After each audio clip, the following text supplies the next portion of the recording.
క్షేత్రాడనం ఛానల్కు స్వాగతం. ఆధునిక మనస్కు హిందూమతం అనే మా సిరీస్లోని 2వ ఎపిసోడ్కు. ఈ సిరీస్లో నేటి తరం మనసుల్లో తరచుగా తలెత్తే ప్రశ్నలను మనం అన్వేషిస్తాము. దేవుడు, దేవాలయాలు, భక్తి, అంతరంగ శాంతి మరియు సనాతన ధర్మం యొక్క లోతైన అర్థం గురించి ప్రశ్నలు. స్వామి వివేకానందుల శక్తివంతమైన ఆలోచనల నుండి ప్రేరణ పొంది ప్రతి అంశాన్ని 5 భాషల్లో ఇంగ్లీష్, తమిళం, తెలుగు, కన్నడ మరియు హిందీ అందిస్తాము. ప్రతి ఉదయం ఒక చిన్న యూట్యూబ్ షార్ట్స్ సారాంశాన్ని పంచుకుంటాము. తరువాత రాత్రి పూర్తి వీడియోను విడుదల చేస్తాము. మొదటి ఎపిసోడ్లో మనం ఒక శాశ్వతమైన ప్రశ్నపై ఆలోచించాము. దేవుడు ఉన్నాడా? 2వ ఎపిసోడ్లో ఆధునిక మనసు తరచుగా అడిగే మరో ప్రశ్నకు సమాధానం ఇచ్చాము. హిందూమతంలో ఎందుకు ఇన్ని దేవతలు ఉన్నారు? ఈరోజు హిందూమతంలో అత్యంత తప్పుగా అర్థం చేసుకోబడిన అంశాలలో ఒకదాన్ని మనం పరిశీలించబోతున్నాము. హిందూమతంలో విగ్రహారాధన ఎందుకు మరియు దాని గురించి ఉన్న అపోహలను తొలగించి మూర్తి పూజ వెనుక ఉన్న లోతైన మనోవిజ్ఞానాన్ని అన్వేషిద్దాం. రాయి మరియు ఆత్మ. విమర్శకులు దీనిని విగ్రహారాధన అంటారు. సందేహవాదులు దీనిని మూఢనమ్మకం అంటారు. ఆధునిక హిందువులలో చాలామందికి కూడా రాయి, చెక్క లేదా మట్టితో చేసిన ఒక రూపం ముందు మనం ఎందుకు నమస్కరిస్తామో వివరించేటప్పుడు ఒక రకమైన సంకోచం కలుగుతుంది. కాని వేదాంత సింహమైన స్వామి వివేకానందులు ప్రపంచం ముందు నిలబడి రూపారాధన అనేది ఆదిమ మనస్కు గుర్తు కాదని ప్రకటించారు. బదులుగా అది అనంతాన్ని మానవ మనస్సు గ్రహించడానికి సహాయపడే ఒక సూక్ష్మమైన శాస్త్రీయ సాధనం అని చెప్పారు. కథ: ఒక రాజును మార్చిన చిత్రం. విగ్రహారాధనకు సంబంధించిన అత్యంత ప్రసిద్ధమైన సమర్థన అల్వార్ మహారాజు సభలో జరిగింది. పాశ్చాత్య విద్యపై గర్వం కలిగిన రాజు స్వామిజీతో, నాకు విగ్రహాలపై నమ్మకం లేదు, ఒక రాయి ముక్కను నేను పూజించలేను అని చెప్పాడు. స్వామిజీ తత్వ చర్చలోకి దిగలేదు. గోడపై వేలాడుతున్న మహారాజు తండ్రి చిత్రాన్ని చూశారు. ఆయన దివాన్ను, ప్రధానమంత్రిని ఆ చిత్రాన్ని దించి దానిపై ఉమ్మివేయమని అడిగారు. గది మొత్తం నిశ్శబ్దమైంది. దివాన్ భయభ్రాంతులకు గురయ్యాడు. స్వామిజీ, మీరు ఏమంటున్నారు? ఇది మా పరమపదించిన రాజుగారి రూపం. నేను దీనిని అవమానించలేను అన్నాడు. స్వామిజీ మహారాజువైపు తిరిగి ఇలా అన్నారు, ఆ చిత్రాన్ని చూడండి. ఇది కేవలం కాగితం మాత్రమే. దీనికి జీవం లేదు, రక్తం లేదు. అయినప్పటికీ మీరు అందులో మీ తండ్రిని చూస్తున్నారు. ఆ మనిషిని ఆ చిత్రం నుంచి మీరు వేరు చేయలేకపోతున్నారు. ఒక కాగితం ముక్క మీ తండ్రిని మీ మనస్కు తీసుకురాగలిగితే ఒక రాయి రూపం ఒక భక్తుని మనస్కు దివ్య తండ్రిని ఎందుకు తీసుకురాలేదు? మహారాజు తల వంచాడు. ఆయన అర్థం చేసుకున్నాడు. మనం రాయిని పూజించడం లేదు, ఆ రాయి సూచించే సన్నిధిని పూజిస్తున్నాము. స్వామి వివేకానందులు చెప్పారు, చిత్రం అనేది ఆదర్శం యొక్క వ్యక్తీకరణ. అది చిహ్నం, సూచన, సాక్షాత్కారానికి సహాయం. శ్రీ రామకృష్ణుల ఉపమానం సినిమా తెర. రామకృష్ణులు బోధించారు, తెర తెల్లగా, రంగులేకుండా, రూపం లేకుండా ఉంటుంది. కాని దానిపై సినిమా ప్రొజెక్ట్ చేసినప్పుడు అది వేల రూపాలను ధరించుతుంది. అలాగే దేవుడు నిరాకారుడు, కాని మన మనసు కోసం ఆయన అనేక రూపాల్లో కనిపిస్తాడు. పర్సులోని ఫోటో. ఒక ఆంగ్లేయుని పర్సులో ఒక మహిళ యొక్క చిన్న ఫోటో పెట్టి ఉండటాన్ని వివేకానందులు గమనించినప్పుడు ఇవన్నీ ప్రారంభమయ్యాయి. ఆ వ్యక్తి ప్రేమగా నవ్వుతూ, ఆమె నా భార్య అన్నాడు. సన్యాసితో వాదించడానికి ఒక అవకాశం దొరికిందని భావించిన ఆ సందేహవాది ఆంగ్లేయుడు అడిగాడు, హిందువులు ఎందుకు విగ్రహాలను పూజిస్తారు? ఒక వస్తువుకు ఎలా ప్రార్థించగలరు? వివేకానందులు వాదించలేదు. ఆయన కేవలం ఆ మనిషిని చూసి, మీరు మీ భార్యను ప్రేమిస్తారా అని అడిగారు. తప్పకుండా అని ఆ వ్యక్తి కొంచెం బాధపడినట్టుగా సమాధానం ఇచ్చాడు. ప్రపంచంలో ఎవరినైనా మించి వివేకానందులు పర్సును చూపిస్తూ అన్నారు, అయితే ఆ కాగితం మరియు సిరాను ఎందుకు తీసుకెళ్తున్నారు? అది మాట్లాడలేను, అది మిమ్మల్ని వినలేను, అది మీ భార్య కూడా కాదు. దాన్ని ఎందుకు పరేయరు? ఆ వ్యక్తి దిగ్భ్రాంతి చెందాడు. అది నా భార్య కాదు అని అతను తడబడుతూ అన్నాడు. కాని అది నాకు ఆమెను గుర్తు చేస్తుంది. దాన్ని చూసినప్పుడు నా హృదయం ప్రేమతో నిండిపోతుంది. వివేకానందులు చిరునవ్వుతో అన్నారు, అదే, ఒక భక్తునికి అది ఒక విగ్రహం. మనం రాయి లేదా కాగితాన్ని పూజించుము. మీ భార్య ఫోటో మీకు ఆమెను గుర్తుచేసినట్లే దైవాన్ని గుర్తుచేసే ఒక ఏకాగ్రతా కేంద్రంగా దాన్ని ఉపయోగిస్తాము. తర్కం: ఆధ్యాత్మిక కిండర్గార్టెన్. ఆధునిక మనసు కోసం స్వామిజీ ఒక అద్భుతమైన ఉపమానాన్ని ఉపయోగించారు. ఆధ్యాత్మిక కిండర్గార్టెన్. ఒక చిన్నారికి 5 అనే అభౌతిక భావనను నేర్పాలనుకుంటే మీరు లెక్కించడానికి 5 రాళ్లు లేదా 5 వేళ్లను చూపిస్తారు. వారు 5 అనే భావనను అర్థం చేసుకున్న తర్వాత వారికి ఆ రాళ్ళు అవసరం ఉండదు.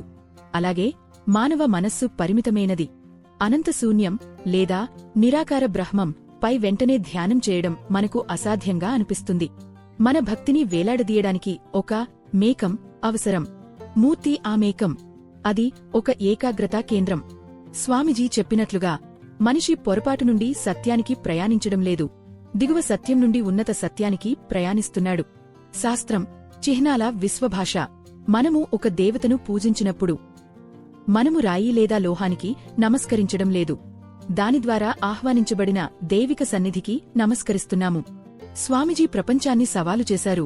జెండా అని పిలువబడే ఒక వస్త్రాన్ని చూసి దేశభక్తిని అనుభవించడం సరైనదైతే, ఒక మూర్తిని చూసి దైవత్వాన్ని అనుభవించడం ఎందుకు తప్పు? వివేకానందులు చెప్పారు, విగ్రహాలు ఆధ్యాత్మిక శిశువు యొక్క భాష. వాటి ద్వారా మనస్సు అనంతం వైపు ఎదుగుతుంది. మనము మాట్లాడే ప్రతి మాట ఒక చిహ్నం, ప్రతి ఆలోచన ఒక చిహ్నం. మీరు కళ్ళు మూసుకుని దేవుడు అని ఆలోచిస్తే మీ మనస్సు ఏదో ఒక చిత్రాన్ని సృష్టిస్తుంది. ఒక వెలుగు, ఒక ఆకాశం లేదా ఒక వ్యక్తి. ఆ ప్రక్రియకు సహాయపడటానికి హిందూమతం మీకు ఒక అందమైన, ప్రాచీనమైన మరియు శక్తితో నిండిన చిహ్నాన్ని ఇస్తుంది. ప్రాణ ప్రతిష్ఠ ప్రక్రియ ద్వారా మనము దేవుణ్ణి సృష్టించుము. సర్వవ్యాపి అయిన దేవుడు మన కళ్ళు చూడగలిగేలా, మన హృదయాలు తాకగలిగేలా ఒక విధంగా ప్రత్యక్షమవ్వాలని మనం ఆహ్వానిస్తాము. అది దృశ్యమానమైనదానికి మరియు అదృశ్యమైనదానికి మధ్య ఉన్న వంతెన. మనోవిజ్ఞాన కారణం. వివేకానందుల వివరణ. స్వామిజీ చెప్పారు, మనస్సుకు ఏకాగ్రత కోసం ఒక స్పష్టమైన రూపం అవసరం.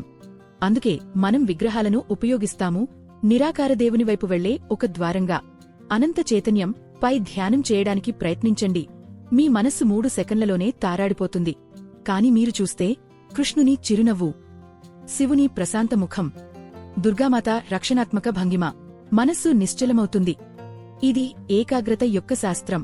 విగ్రహాలు ప్రతీక లేదా బాహ్య చిహ్నాలుగా పనిచేస్తాయి.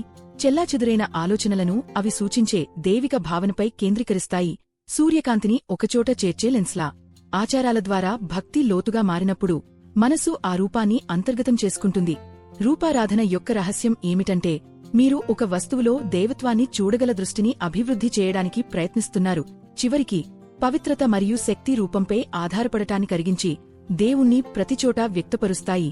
విగ్రహం పరిమితమే, కాని ఆరాధకుడు దాని వెనుక అనంతాన్ని చూస్తాడు. స్వామిజీ చెప్పారు, మీరు బాహ్య సహాయాలన్నింటినీ విడిచిపెట్టి నిరాకార దేవుణ్ణి పూజించడానికి తగానవారైతే అలాగే చేయండి. కాని అదే చేయలేనివారిని ఎందుకు ఖండిస్తారు? మనస్సు పరిణమించినప్పుడు రూపం కరిగిపోతుంది. వివేకానందులు మళ్లీ చెప్పిన రామకృష్ణుల ఉపమానం. మంచు మరియు నీరు ఒకటే. మీ హృదయం భక్తితో వేడెక్కినప్పుడు రూపం శుద్ధ చైతన్యంగా కరిగిపోతుంది. ప్రారంభంలో రూపం మీకు సహాయపడుతుంది, చివరికి మీరు రూపాన్ని దాటిపోతారు.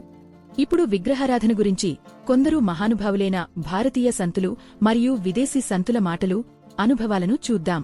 ఆది శంకరాచార్యులు. అరుంధతి న్యాయం, దాగి ఉన్న నక్షత్రం యొక్క తర్కం. ఆది శంకరులు అద్వైత వేదాంతానికి, ద్వైతంలేని నిరాకార పరమ సత్య తత్వానికి ప్రసిద్ధులు అయినప్పటికీ ఆయన దేవతలను ఉద్దేశించి అత్యంత అందమైన, హృదయాన్ని కదిలించే ప్రార్థనలు రచించారు మరియు ప్రముఖ దేవాలయాలలో విగ్రహారాధన విధానాలను స్థాపించారు. వివరణ. ప్రాచీన భారతదేశంలో రాత్రి ఆకాశంలో అరుంధతి అనే చిన్న మసక నక్షత్రాన్ని ఎవరికైనా చూపడానికి గురువు ముందుగా దాని దగ్గర ఉన్న పెద్ద, ప్రకాశవంతమైన నక్షత్రాన్ని చూపించి, అక్కడ చూడండి అని చెప్పేవారు. శిష్యుడు ఆ ప్రాంతంపై దృష్టిపెట్టిన తర్వాత గురువు, ఇప్పుడు దాని ఎడమవైపు కొంచెం ఉన్న ఆ చిన్న బిందువును చూడండి అని చెప్పేవారు. అన్వయం. మానవ మనస్సు నిరాకార విశ్వం, నిర్గుణం పై వెంటనే దృష్టి పెట్టలేదని శంకరులు చెప్పారు. విగ్రహం సగుణం, మన దృష్టిని శిక్షణ ఇచ్చే ఆ పెద్ద, ప్రకాశవంతమైన నక్షత్రం. మనస్సు కేంద్రీకృతమైన తర్వాత విగ్రహం వెనుక ఉన్న నిరాకార సత్యాన్ని అనుభవించడానికి అది సహజంగా ఎదుగుతుంది. రామానుజులు. అర్చావతారం, దిగివచ్చుట. శ్రీరామానుజులు 11వ శతాబ్దపు తత్వవేత్త అర్చావతారం అనే భావన గురించి మాట్లాడారు. అంటే దైవం ఒక విగ్రహంలోకి దిగివచ్చుట. లోతైన ఉక్తి. దేవుడు భూగర్భ జలంలాంటివాడు, సర్వవ్యాపి కాని చేరుకోవడం కష్టం. ఆయన దూరంలోని సముద్రంలాంటివాడు, విస్తారమైనవాడు కాని వెంటనే దాహాన్ని తీర్చడానికి అందుబాటులో ఉండడు. కాని ప్రతిష్ఠించబడిన విగ్రహంలోని దేవుడు స్పష్టమైన, స్థానిక బావిలాంటివాడు. ఎవరైనా దాని దగ్గరకు వెళ్లి నీరు తాగవచ్చు. దృశ్య ఉపమానం: విద్యుత్తును ఊహించండి. అది దేశమంతా ఉన్న అధిక వోల్టేజ్ వైర్లలో అదృశ్యంగా ప్రవహిస్తుంది. కాని మీ స్మార్ట్ఫోన్ను ఛార్జ్ చేయడానికి ఆ ముడి శక్తి ట్రాన్స్ఫార్మర్ ద్వారా తగ్గించబడి ఒక సరళమైన, సురక్షితమైన గోడ సాకెట్గా రావాలి. మూర్తి ఆధ్యాత్మిక సాకెట్. అది బ్రహ్మాండ శక్తిని మనుషులు సురక్షితంగా కలుపుకోగల స్థాయికి తగ్గిస్తుంది. సంత్ తుకారాం రాయి యొక్క రసవాది. 17వ శతాబ్దపు మహారాష్ట్ర కవిసంత్ పండర్పూర్లో నల్ల రాయి దేవతగా ఉన్న విష్ణు కృష్ణుని రూపమైన విక్కలునికి జీవితమంతాగానం చేస్తూ గడిపారు. ఉక్తి: ఒక చిన్న పాత్ర మొత్తం సముద్రాన్ని ఎలా పట్టుకోగలదు? పట్టుకోలదు. కాని ఆ సముద్రంలోని ఒక చుక్క అదే రుచిని ఇస్తుంది. మూర్తి ఆ దైవిక సముద్రపు చుక్క. అనుభవం: నిరాకార బ్రహ్మంపై ధ్యానం చేయడానికి బదులుగా రాయి విగ్రహాన్ని పూజిస్తున్నాడని ఆర్థడాక్స్ పండితులు తుకారాంను విమర్శించినప్పుడు తుకారాం ఒక అభంగం, భక్తి గీతం ద్వారా సమాధానమిచ్చారు. బంగారం కరిగించి అందమైన ఆభరణాలుగా చేసి ధరించి ఆనందించబడినట్లే నిరాకారమైన, అవ్యక్తమైన దైవం భక్తునిపై అపార కరుణతో తాను రాయి రూపంలోకి కరిగిపోతుందని ఆయన వివరించారు.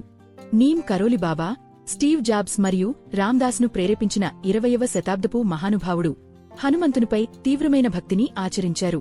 ఆయన ఉక్తి: ఈ భౌతిక కళ్లతో మీరు దేవుణ్ణి చూడలేరు. మీ హృదయం నిరాకారాన్ని చూడటానికి సిద్ధమయ్యే వరకు మూర్తి మీ మనస్సుకు పట్టుకోడానికి ఒక రూపాన్ని ఇస్తుంది. అనుభవం: ఒకసారి ఒక పాశ్చాత్య శిష్యుడు ఆయనను అడిగాడు, బాబాజీ, మీరు హనుమంతుడి రాయి విగ్రహానికి ఎందుకు నమస్కరిస్తారు? దేవుడు ఎక్కడైనా లేడా? నీమ్ కరోలి బాబా తాత్విక ఉపన్యాసం ఇవ్వలేదు. ఆయన కేవలం ఆ విగ్రహాన్ని చూశారు. కళ్లలో నీళ్లు మెరిశాయి. ముదువుగా, ఆయన రాయి కాదు, ఆయన వింటున్నాడు అని చప్పున అన్నారు. ఆ క్షణంలో ఆ శిష్యుడు విగ్రహం నుండి ప్రేమ యొక్క అపార అల వెలువడుతున్నట్లు అనుభవించానని చెప్పాడు. Sister Nivedita Margaret Elizabeth Noble ఒక ఐరిష్ స్కాట్స్ సామాజిక కార్యకర్త, రచయిత్రి మరియు స్వామి వివేకానందుల శిష్యురాలు. విగ్రహం అనేది అనంతం యొక్క సూచన, మనస్సు యొక్క ఏకాగ్రతకు ఒక సహాయం. అది ఆత్మ కిరణాల కోసం ఒక కేంద్రీకరణ బిందువు. Shri అరవిందుల సహచరి మిర్రా అల్ఫాసా, the mother. శ్రీ అరవింద ఆశ్రమాన్ని సహస్థాపించిన ఒక ఫ్రెంచ్ ఆధ్యాత్మిక గురువు మరియు మర్మజ్ఞాని. భారతదేశంలో కళలు, శిల్పం, చిత్రకళ, వాస్తుశిల్పం ఎల్లప్పుడూ ఆధ్యాత్మిక జీవితానికి వ్యక్తీకరణలుగా ఉన్నాయి. ఒక విగ్రహం లేదా చిత్రం కేవలం మూత వస్తువు కాదు. అది నిజమైన ఆధ్యాత్మిక చైతన్యంతో చేయబడితే, కృప లేదా దైవిక శక్తి దాని ద్వారా వ్యక్తమే భక్తునికి జీవమున్న సన్నిధిగా మారగలదు. Sir John Woodroffe, Arthur Avalon. Hindu తంత్రం మరియు శాక్త సంప్రదాయం గురించి పాశ్చాత్య ప్రపంచపు అవగాహనను లోతుగా ప్రభావితం చేసిన బ్రిటిష్ ఓరియంటలిస్ట్ మరియు న్యాయమూర్తి. రూపం అనేది ఆధ్యాత్మిక వాస్తవికత యొక్క భౌతిక చిహ్నం, మనిషి యొక్క పరిమిత మనస్సు అనంతాన్ని గ్రహించడానికి ప్రయత్నించే ఒక సాధనం. రోమేన్ రోలాండ్ ఒక ఫ్రెంచ్ నాటకకర్త, వ్యాసకర్త, మర్మజ్ఞాని మరియు నోబెల్ బహుమతి గ్రహీత. భారతదేశంలోని అనేక చేతుల దేవతల్లో పాశ్చాత్యులు కేవలం విగ్రహాలను మాత్రమే చూస్తే, అది లోతైన చిహ్నాల భాషను చదవగల ఆధ్యాత్మిక కల్పన వారికి లేకపోవడం వల్ల విగ్రహంలోని ప్రతి లక్షణం, ప్రతి సంకేతం బ్రహ్మాండ స్వరూపంపై ఉన్న మహత్తర తాత్విక సంభాషణలో ఒక వాక్యం. ముగింపు: రూపాన్ని అధిగమించడం. హిందువులు పదార్థాన్ని, రాయి లేదా చెక్కను పూజించరు. వారు పదార్థం ద్వారా దైవాన్ని పూజిస్తారు. మన మనస్సు అర్థం చేసుకోగల, ప్రేమించగల, ధ్యానం చేయగల ఒక రూపం అది. విగ్రహం గమ్యం కాదు, అది తెరిచిన ద్వారం. ఒక చిన్నారి చిత్రాల సహాయంతో అక్షరమాలను నేర్చుకున్నట్లే ఆధ్యాత్మిక అన్వేషకుడు రూపాలతో ప్రారంభిస్తాడు మరియు నిరాకారానికి ఎదుగుతాడు. విగ్రహారాధన దశలోనే మనం ఎప్పటికీ ఉండాలని స్వామి వివేకానందులు ఎప్పుడూ చెప్పలేదు. మూర్తిని ఒక ప్రయోగ వేదికగా ఉపయోగించాలనేదే ఆయన ఆశయం. దేవాలయంలో దేవుణ్ణి పూజించడం యొక్క లక్ష్యం చివరికి ఈ మొత్తం ప్రపంచమే ఒక దేవాలయం, ప్రతి జీవి ఒక మూర్తి అని తెలుసుకోవడం. ఆయన మనకు ఈ శక్తివంతమైన ఆలోచనను విడిచిపెట్టారు. ఒక మనిషి ఒక రూపం సహాయంతో తన దైవిక స్వభావాన్ని గ్రహించగలిగితే అది పాపం కాదు, అది ఒక ఆశీర్వాదం. ఇది మీకు అర్థవంతంగా అనిపిస్తే తదుపరి ఎపిసోడ్ చూడండి. అక్కడ మనం ఈ ప్రశ్నను పరిశీలిస్తాము. దేవుడు ఎక్కడైనా ఉంటే దేవాలయాలకు ఎందుకు వెళ్ళాలి? క్షేత్రాడనం యూట్యూబ్ ఛానల్ను సబ్స్క్రైబ్ చేయండి, కామెంట్ చేయండి మరియు షేర్ చేయండి. ఓం నమః శివాయ. జై మాతాదీ. నమస్తే.